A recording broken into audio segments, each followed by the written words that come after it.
साथियों, हिंडनबर्ग और अदानी ग्रुप पर आज कुछ बातचीत करेंगे।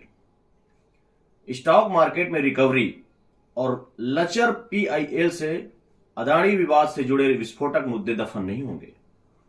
शॉर्ट सेलिंग करने वाली सटोरिया फर्म हिंडनबर्ग की नियत, टाइमिंग और बड़ा मुनाफा कमाने का मकसद साफ है, लेकिन पुरानी हकीकत है कि बड़े अपराधों से जुड़े मामलों का खुलासा दुर्जन शक्तियों द्वारा ही होता है।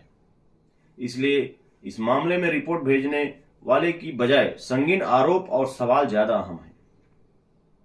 इस विवाद से जुड़े 4 पहलुओं को मथने का प्रयास करेंगे। शुरू में बेचैन करने वाला विष निकलेगा, लेकिन देशवासियों के हित में यह बेहद जरूरी है। 1% की गलत थ्योरी क्या है?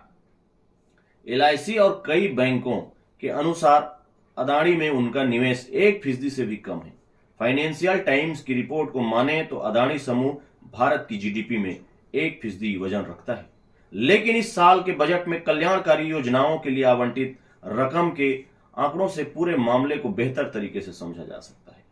82 करोड़ लोगों को फ्री राशन, शिक्षा, स्वास्थ्य, मनरेगा, जल जीवन मिशन, आंगनबाड़ी, प्रधानमंत्री आवास योजना, महिला एवं बाल विकास, मेट्रो रेल का नेटवर्क, स्वच्छ भारत अभियान और ई कोर्ट जैसी अहम मुद्दों के लिए बजट में लगभग 6,86,000 आवंटित हुआ है। इसलिए हिंडनबर्ग रिपोर्ट के बाद अदानी के शेयर और पूंजी में 10 लाख करोड़ से ज्यादा की गिरावट की 1% फार्मूले से खारिज करना गलत है। देश पर हमला और ग्रोथ स्टोरी क्या है? जब अदानी समूह ने ही रिपोर्ट को देश पर हमला बताया है, तो सरकार बहस में से मुंह क्यों मोड़ रही है? एक खबर के अनुसार अदानी मामले में वैश्विक अर्थव्यवस्था में भारत की रैंक फिसलकर 5वें से 6ठे स्थान पर आ गई।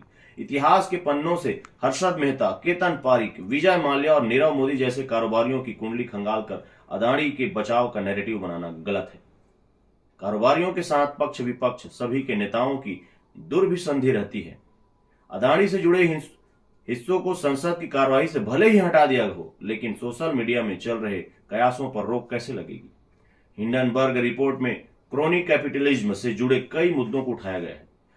उन पर संजीदगी से मंथन और कॉर्पोरेट गवर्नेंस में सुधार के बाद ही भारत की ग्रोथ स्टोरी पर दुनिया का भरोसा बढ़ेगा। जब अदानी समूह ने ही रिपोर्ट को देश पर हमला बताया है, तो सरकार बहस से क्यों मुड़ रही?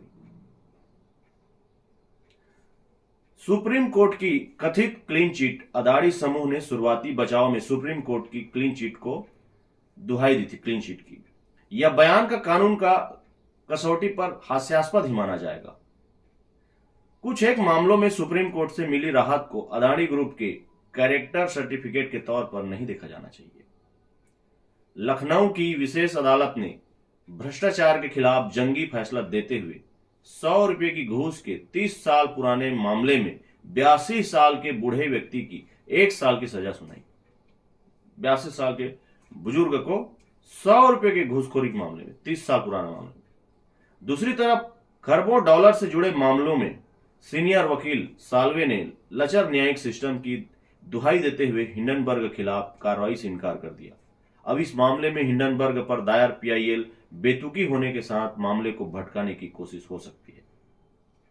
रेगुलेटर्स की साख बहाल होना जरूरी है। कोरोना काल में 82 करोड़ लोग सरकारी राशन पर निर्भर थे, जिससे आर्थिक असमानता बढ़ गई। लॉकडाउन के 2 साल के अंधेरे दौर में अदानी समूह की वैल्यू में कई गुना उछाल हिंडनबर्ग के उठाए गए सवालों को वैधता प्रदान करता है। विपक्षी दल जेपीसी की तो भाजपा सांसद डॉक्टर स्वामी अदानी की संपत्तियों के राष्ट्रीयकरण की मांग कर रहे हैं।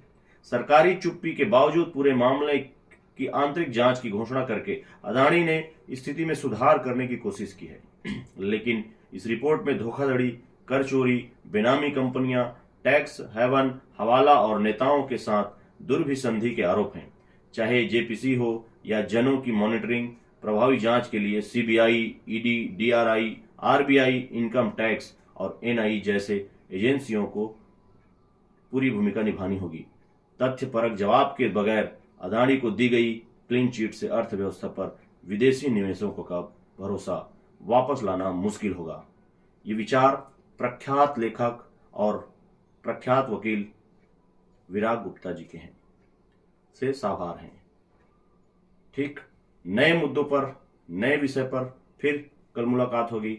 नमस्कार।